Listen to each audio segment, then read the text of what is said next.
Alright. Alrighty, here we go. Volume 2, Lead-Free Comics. Zappadon is winding down. The story of Uncle Cracky's Chevy Chevette. Uncle Cracky. So Uncle Cracky used to have this Chevy Chevette in the late 80s. And he bought it for a couple $100. Had like 200,000 miles on it when he bought it. And if you've ever had or ever knew anybody that had a Chevy Chevette, they were notorious for having the floorboards rust out. Cracky's Chevy Chevette was no different. Of course, he doesn't spend any money to fix it because, you know, it's a shitbox for a couple $100. He just covers up the holes with the floor mats. So he's driving the thing around and he gets a flat tire.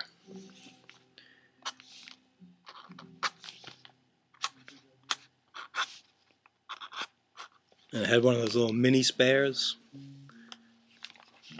Those things should be illegal. He puts a little mini spare on. And they tell you, oh, only drive the car for 10 miles. You know? And of course, he drives it around for about 1,000 miles with the mini spare on it. Goes all winter with this mini spare. Springtime comes and he decides he's going to drive his car down to Florida, from Boston to Florida, spring break, meet up some buddies down there. He goes to change the little mini spare and he can't get it off. It's like welded itself onto the nuts, or they're bent or whatever. He can't get the mini spare off. And so he decides, well, what the fuck, I'll just go anyways. So he starts driving. He's driving through Connecticut. Meanwhile, he's in the Not Ready for Dime Bag Players. And he's practicing his lines for the Not Ready for Dime Bag Players summertime production of Caddyshack, the musical. Cracky's got the Bill Murray part. So he drives through, you know, he's got no radio because he's driving through Connecticut practicing all the Bill Murray lines. He's got the Bill Murray lip going. Hey, cannonball, back at you. You got a pool over there, Todd? Hits New Jersey. And for whatever reason, it's still a mystery. Whenever Cracky goes through New Jersey, he goes into this trance or meditative state or something, and he starts repeating this mantra, and it looks something like this. Ahem, ahem, ahem, ahem. And he does that the entire way through New Jersey. Still a mystery why he does that. Nobody knows.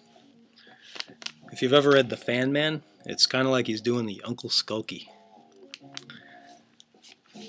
So he moves on. He gets through New Jersey, makes it down to Florida, parties for a couple days, and then he's got to turn around and go back. So he's driving back, gets up by the Carolinas, and he sees the big billboards for fireworks. He's like, oh man, his face lights up, he's got to get some fireworks. In Massachusetts, they're illegal.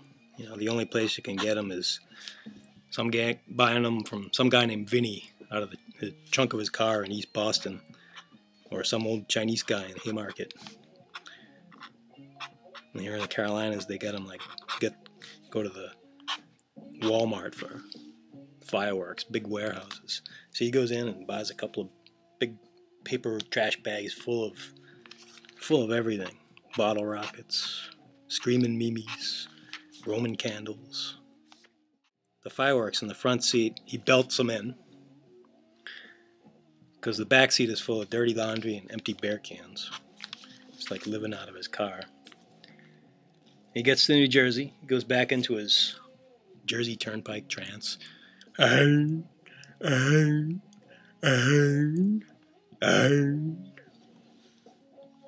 Halfway through New Jersey, he hits a pothole. And meanwhile, because he's got the little mini tire, it's in the front passenger side. So he's like tilting a little bit to that side. The floor mat covering up the hole in the floorboards has been slowly, the vibrations sinking down into the hole. And when he hits the pothole, he loses another chunk of floorboard. The floor mat goes through the hole. The rusty muffler pipe with the catalytic converter comes loose. He starts dragging it, and this shower of sparks starts coming up through the hole in the floorboards, landing on the bag of fire. You got bottle rockets going off in the car, firecrackers, smoke bomb, cherry bomb. The whole time, of course, he's going, never missing a stride. Car's filling up with smoke. He's got a small upholstery fire going. Pulls over to the side of the road, finally gets everything extinguished. Does a quick fix on the muffler with a roll of aluminum foil and a coat hanger. And he limps on back into Boston with a Chevy Chevette. In Massachusetts, they have vehicle inspections. You got to go and get a safety inspection, pass an emission test, and by this time the Chevette is like belching a little bit of green smoke. Still can't get the mini tire off. The hole in the floorboard is getting bigger. He's got to cover it up with a piece of cardboard because he lost his floor mat. There's no way he's going to pass inspection. So he figures out, I gotta buy a new car. Well, as luck would have it, I had a new Subaru, about 1.5 years old, that I was looking to get rid of. I was getting ready to quit a job and do some hoboing. I didn't want car payments and car insurance, so I'm like, okay, I'll give him a deal. So he goes to test drive it one night. Meanwhile, it's around Thanksgiving time, and he won some kind of turkey at a raffle where he works. And he's going to take the turkey over to his buddy's house. Some poor, starving college students, musicians. So we go and give him the keys, and he's driving it. And his driving skills are a little rusty as far as manual transmission goes. The Chevette was a automatic. Subaru was a manual. But after a few minutes, he's got the hang of it. We get over to his buddy's house, and he's looking around the back seat. He's like, what'd you do with the turkey? It's like, what'd I do with the turkey?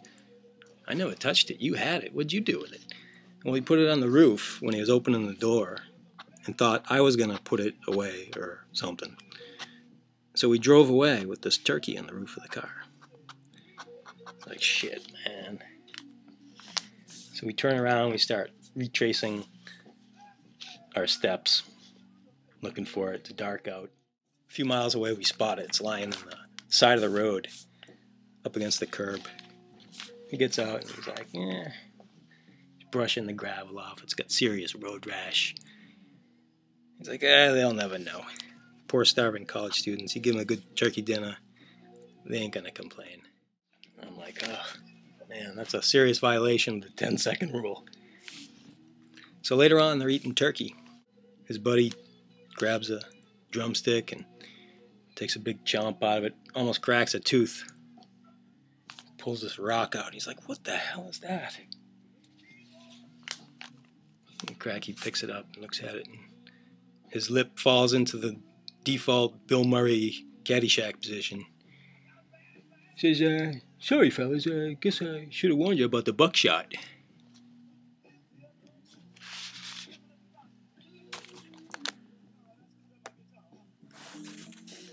And that's a Shaggy Cracky story.